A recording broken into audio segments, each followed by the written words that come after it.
Good morning. আমি Anumita, blogger অনুমিতাতে তোমাদের সবাইকে জানাই অনেক ভালোবাসার অনেক স্বাগত। আই হোপ তোমরা খুব ভালো আছো, সুস্থ আছো, আর আমিও মোটামুটি ভালো আছি। তো এখন সকালবেলা প্রায় 7:30টার মতো বাজে। তো এখন দেখো আমি ঠাকুর পূজা দিতে চলে এসেছি, আর আজকে আমি আমার ব্লগটা এখান থেকে স্টার্ট করলাম। তো আজকে হচ্ছে জামাই ষষ্ঠী। তো সবাই তো অনেক আনন্দ করে জামাই ষষ্ঠী করছে, আর অনেকে আবার করছেও না, কারণ সবাই জামাই ষষ্ঠী করতেও পারে না অনেক রকম কাজের জন্য। ইভেন আমিও পারি না, আমি কাজের জন্য নয়, কখনোই হয়নি আর হয়তো হবেও না। তো সকালবেলা দেখো চলে এসেছি ঠাকুর পূজা দিতে। আর হ্যাঁ, তোমাদেরকে কিন্তু আজকে একটা গুড নিউজ দেব। তো সেটা কি অবশ্যই বলবো, তবে একটু ওয়েট করো। দেখো, শুনেছি চন্দন হচ্ছে সবথেকে পবিত্র জিনিস, তো সেই জন্য আমি এখন চন্দন দিয়ে দিচ্ছি। আর এই কাজটা সকালবেলা না করে নিলে আমি সারাদিনেই করতে পারি না। তো সেই জন্য সকালবেলা কাজটা করে মানে ঠাকুর পূজাটা দিলে অন্তত মনের থেকেও শান্তি, আর তাছাড়াও টেনশানও আর হয় না যে আমার ঠাকুর পূজা দেওয়া হয়নি, কখন দেব বা কী করব, যেহেতু খুবই অসুস্থ সেই জন্য।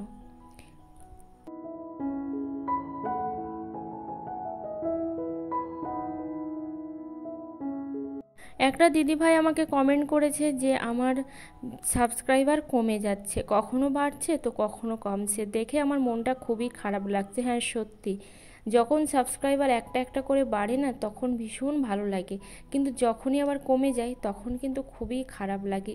এটা কিন্তু আমার সাথেও হচ্ছে যে আমার সাবস্ক্রাইবাররা কিন্তু দেখছি কখনো বাড়ছে আবার কখনো কমে যাচ্ছে। কিন্তু সব থেকে খারাপ লাগছে যেটা, যে আমার সাবস্ক্রাইবার অনুযায়ী কিন্তু আমার ভিডিওতে কোনো ভিউ নেই। তো এই জায়গাটা সব থেকে বেশি খারাপ লাগছে যে আমার এত সাবস্ক্রাইবার আছে, সেই বেসিসে আমার কিন্তু ভিউটা একেবারেই নেই। কেন জানি না হঠাৎ করে ভিউটা এত ডাউন হলো। কিন্তু সবার উদ্দেশ্যেই বলবো, ভিউ ডাউন হয়েছে বলে মন ভাঙার কোনো দরকার নেই। আজকে হয়তো 100 ভিউ হবে, তাতেই সন্তুষ্ট। আবার হয়তো 5 মাস পরেও হতে পারে। আর কোনো কিছুর প্রতি এক্সপেকটেশান রাখলে না হয় না। আমি কিন্তু এই চ্যানেলটার প্রতি কোনো এক্সপেকটেশানই রাখছি না। তো সেই জন্য বলবো যে কোনো কিছুর প্রতি এতটা আশা করাও ঠিক নয়। যে যেমনভাবে চলছে তাকে তেমনভাবে চলতে দেওয়াই ভালো। আমার জীবনের সাথে অনেক কিছুই ঘটেছে যেটা কিন্তু আমি প্রচুর প্রচুর এক্সপেক্ট করেছি তার প্রতি। তো তারপরে কি হয়েছে, আলটিমেট দেখা গেছে সেই এক্সপেক্ট করার পরে আলটিমেট রেজাল্টটা এসেছে 0। তো সেই জন্য কিন্তু আমি আর কোনো কিছু এক্সপেক্ট করি না এখন আর, যাই হবে হবে। তো এখন দেখো মুরগিগুলোকে মানে একটাকে বাইরে বের করে রেখেছিলাম, আর দুটো ছিল ওর মধ্যে, সেই দুটোকে একটু চাল দিয়ে দিচ্ছি। ওদেরকে আর ভাত গুঁড়ো দেওয়া হয় না আগের মতো 1 গামলি করে। তো এখন ওই দুটো করে চাল আর বাইরে ছেড়ে দেওয়া হয়, এতেই চলে যায়।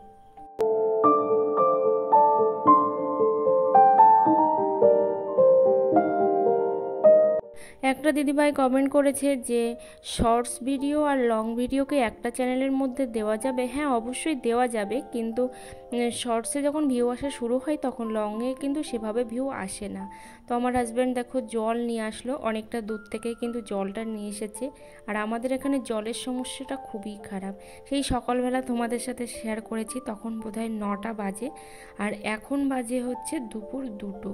তো এখন আমি খেতে বসলাম, মানে আমরা খেতে বসলাম 2টোরও বেশি, 2:30টার মতো হবে। তো শরীরটা টেনে টেনে তুলে তারপরে হচ্ছে খেতে বসেছি।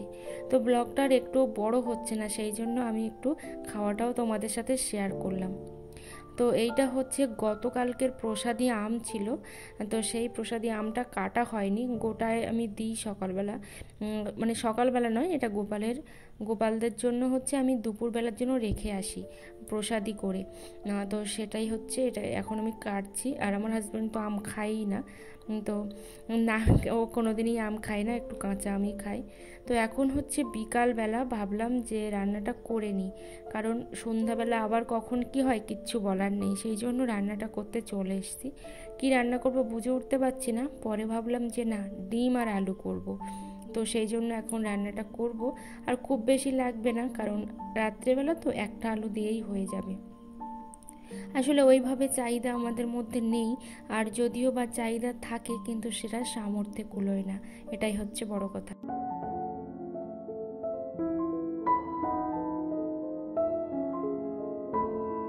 আমাকে প্রচুর প্রচুর মানুষজন কমেন্ট করছো যে আগে তুমি ডাক্তার দেখাও, তারপরে হচ্ছে অন্য কথা বলবে।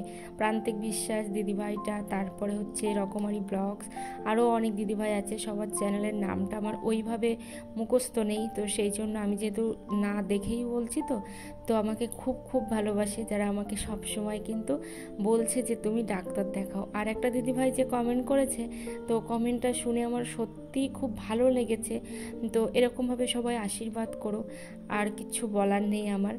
তো আজকে যে কথাটা তোমাদের সাথে শেয়ার করব, আমি কিভাবে 2 মিনিটের মধ্যে চ্যানেলটা মনিটাইজেশন অন করলাম। তো মানে মাসে কিন্তু আমার 4 মাস হয়েছে চ্যানেলটার বয়স, কিন্তু আমি যে পরিমাণে ভিডিও পোস্ট করেছি, তো সেখানে কিন্তু 4 মাস আমার হয়নি। কারণ 120টা ভিডিও হলে তবেই কিন্তু 4 মাস হয়, সেখানে আমার 110টা 12টার মতো বোধহয় ভিডিও আছে। তো এত কম টাইমের মধ্যে আমি কখনোই ভাবিনি যে আমি মনিটাইজেশন অন করব। ঠিক আছে, তো তোমাদেরকে বলবো যে শুধু মনিটাইজেশন অন করলেই যে প্রচুর প্রচুর টাকা পাওয়া যায়, এটা কিন্তু একেবারেই নয়। যাদের চ্যানেল অলরেডি মনিটাইজড তারা কিন্তু জানে যে ঠিক কতটা খাটুনি খাটতে হয়। আর চ্যানেলটা মনিটাইজেশনের পরে একটা জিনিস জানো তো, একদম কিন্তু ভিউটা ড্রপ হয়ে যায়। তবে কি বলো তো, আমি 1 বছরের টার্গেট নিয়ে নেমেছিলাম। মানে প্রথমে ভেবেছিলাম যে 1 বছর কাজ করব, তার মধ্যে যদি 365 দিনের মধ্যে চ্যানেলটা মনিটাইজড হয় তো হবে, আর না হলে আমি আর ইউটিউবে কোনো কাজই করব না। কারণ আমার খুব ইচ্ছা ছিল ব্লগ নিয়ে কাজ করার, ব্লগ ভিডিওর উপরে, সেই প্রথম থেকে। তো সেই হিসাবে আমি ভেবেছিলাম, তো সেইভাবেই আমি চ্যানেলটা মানে ক্রিয়েট করি। তারপরে তো মাঝে মধ্যে ভিডিও দিতাম, মাঝে মধ্যে দিতাম না, যেহেতু 5টা 10টা এরকম ভিউ আসতো আবার আসতো না। তো সেই জায়গায় দাঁড়িয়ে তারপরে আমি কোনো রকম ডিমোটিভেট না হয়ে ভিডিও কিন্তু কন্টিনিউ বানাতে শুরু করলাম, যে ভিউ আসুক আর না আসুক আমি ভিডিও বানিয়ে যাব 1টা বছর, তারপরে চ্যানেল ছেড়ে দেবো, শুধু না ইউটিউবেও ছেড়ে দেবো, এটা ভেবেছিলাম। কারণ অনেকে আবার বলবে তোমার তো এর আগে 3টে চ্যানেল মনিটাইজড। হ্যাঁ, আমার এর আগেও 3টে চ্যানেল মনিটাইজেশন করেছি, এই ধরে 4টে চ্যানেল আমি মনিটাইজড করেছি, আমার নিজের চ্যানেল। তো তারপরেও কি বলতো, কিছু কিছু ভালো লাগার জায়গা থাকে একটা, যেটা একদম ভালোবেসে হয়। তো ও অনেক, দুটো চ্যানেলে আমার ফেস দেখাই না, আর একটা চ্যানেলে ফেস দেখাই, আর এইটাতেও ফেস দেখাই। তো এরকমভাবে আছে, কিন্তু তারপরেও একটা ভালো লাগার জায়গা বলে একটা জিনিস থাকে। তো আমি হচ্ছে চ্যানেলটা হাফ মনিটাইজড করেছি 15ই মে। ভাবতে পারছো, 15ই মে করেছি, 15ই মে নয় 22শে মে। তো সেখান থেকে আমার চ্যানেলটা ফুল মনিটাইজড হলো হচ্ছে 11ই মে। কতটা ডিফারেন্স ছিল! মানে আমার সাবস্ক্রাইবার অলরেডি গেন হয়ে গেছে, 1200-র মতো হয়ে গেছে, কিন্তু আমার ওয়াচ টাইম কোনো প্রকারে আমি কমপ্লিট করতে পারছিলাম না, এতটাই ভিউজ ডাউন হয়ে গেছিলো। তো তারপরে ফাইনালি আমি চ্যানেলটা মনিটাইজড করতে পারলাম। আর যেহেতু আমার হাফ মনিটাইজড হয়েছিল আগে, তো সেই জন্য কিন্তু ফুল মনিটাইজড করতে অতটা সময় লাগেনি, মাত্র 2 মিনিটও লাগেনি, তার মধ্যে কিন্তু হয়ে গেছে।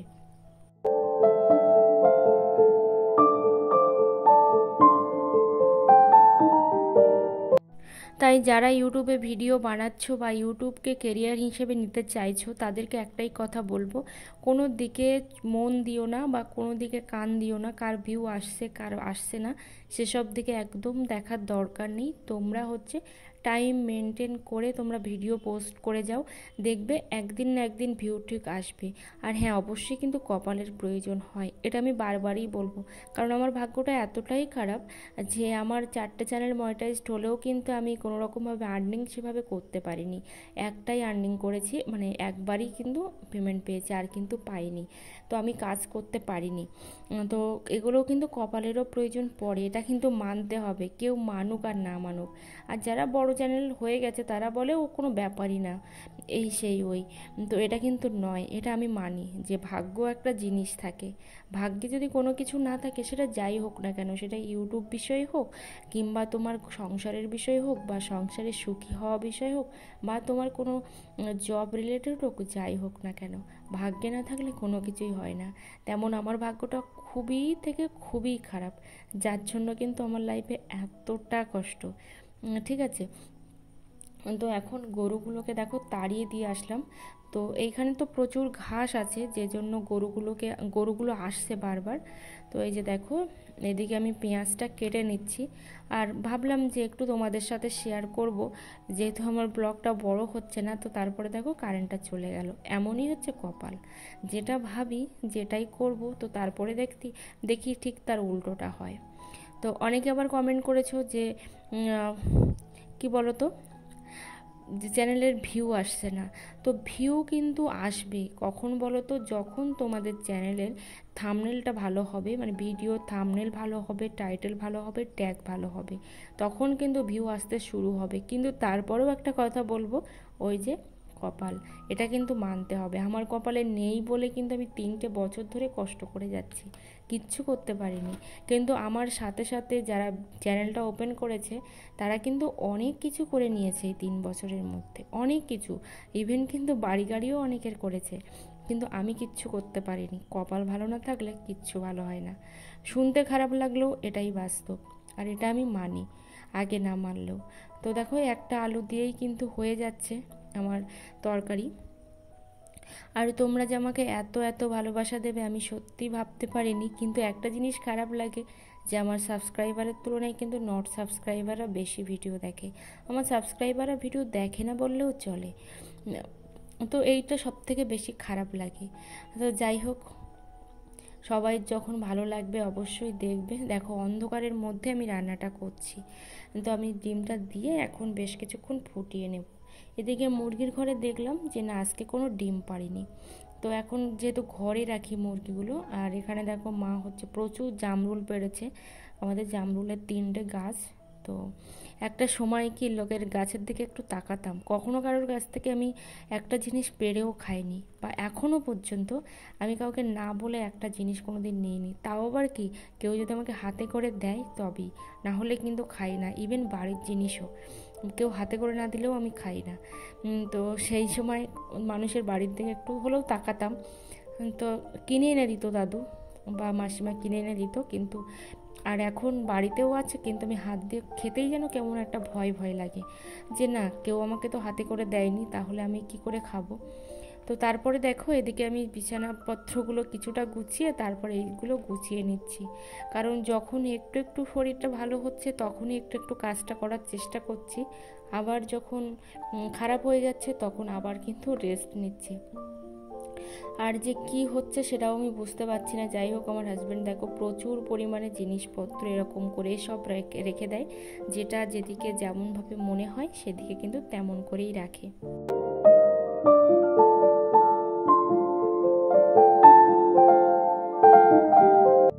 আর তোমাদের কমেন্টের ঠিক করে আমি রিপ্লাই দিতে পারি না, আবারও বলছি, তার জন্য তোমরা আমাকে ভুল বোঝো না।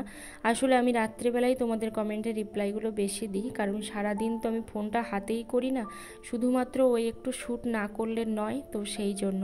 আর আমি তো সব সময়, এখন আগে কি করতাম, আগের দিন আমি আমার ব্লগটাকে রেডি করে একদম শিডিউল করে রেখে দিতাম। আর এখন আমি কি করি, আমার ব্লগটা মানে 8টার সময় দিই, তার একটু আগেই হচ্ছে আমি পোস্ট করি, মানে এতটাই খারাপ পজিশান আমার। তো যাই হোক, তোমরা একটু হলেও মানিয়ে গুছিয়ে নাও, একটু সুস্থ হয়ে যাই, তারপর তোমাদের কমেন্টের রিপ্লাইগুলো কিন্তু আমি ঠিক মতো দিয়ে দেব। তোমরা একদম আমাকে ভুল বুঝো না, আর এইভাবে আমার পাশে থেকো, আমার সাথে থেকো। আর যারা আমার ভালোবাসার মানুষ তারা তো একদমই আমার ভুল বুঝবে না। তো এখানে দেখো, ফ্রিজের ওপরটাও একটু পরিষ্কার করে নিলাম। খুবই ধুলো পড়ে, এতটা ধুলো পড়ে যে কি বলবো, 2 দিন হয় না ধুলোতে ভর্তি হয়ে যায়। আর এই রুমগুলো পরিষ্কার করাটাও একটা ভীষণ চাপের ব্যাপার, কারণ একটা বা দুটো রুম হলে অনেকটা, কিন্তু সব কিছু তো পেরে উঠি না। টাটা আজকের মতো।